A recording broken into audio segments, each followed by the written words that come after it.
Well, it's true. We all want our teeth to look the best they possibly can, but good dental care can get pretty expensive. Dr. Talmadge Wilkins is here this morning to talk to us about how to avoid costly trips to the dentist and how to save some money on cosmetic dentistry. Thank you so much for being here. Thank you. I'm a little nervous about smiling big with a dentist sitting this close. Now, let's first talk about preventative maintenance. That seems like a good place to start. How often should we see the dentist and what can we do at home? Well, you need to see the dentist every 6 months. Along with that, during those visits, you need to have x-rays taken because that's the only way a dentist can see in between the actual teeth. Okay. Other than that, at home, you need to brush twice a day and continue to floss because flossing is the only way you can get in between those teeth, and that's where the majority of cavities are found. I have a question, though, about those water picks that you can buy at home. Are those good to use, or would you prefer flossing? They are good, but flossing is still the best way to take care of things. Perfect to know. That's good to know. Now, dental schools, they do offer care at a cheaper rate than going to the dentist, but I know a lot of people are nervous about letting students work on their mouth. Is that a good option? It is a good option, and actually they have attending dentists who are always watching the dental students and helping them as they go along. The downside to the dental school is it's much more timely. You pay with your time. It's a lot less expensive to go there, but it takes many, many more appointments to get the same work done. However, you will get good quality comprehensive care at the dental school. So they are being watched over as they're working They on are, your teeth. and one of the things is in the dental school, they are actually there for the students, not necessarily the patients. They will receive good care, but the students are there to graduate, and they're trying to help get the requirements to graduate. Right. Now, we've all heard about cosmetic work to be done on teeth. Sometimes it's just cosmetic, sometimes it's necessary. We've heard about celebrities getting veneers to have perfect teeth.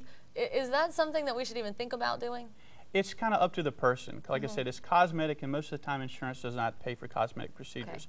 But if you are interested in having some of those things done, there's different types of cosmetic procedures, such as porcelain veneers are what most of the movie stars and the more expensive type, and they're very pretty, they don't stain, and they last for a long time.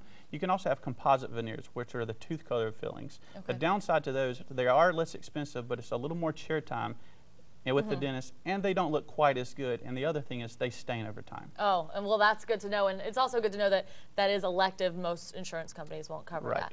Now, you brought some props with you today. Now, you're saying this is maybe a less expensive way if you need dentures? Well, yes, it's if the problem with dentures is they have a hard time holding in place. They just kind of sit there, and most of the time people's quality of life has significantly declined once they have the dentures. So an easy way is, these days we have the advent of dental implants, and what they are just screws that actually screw down into the bone.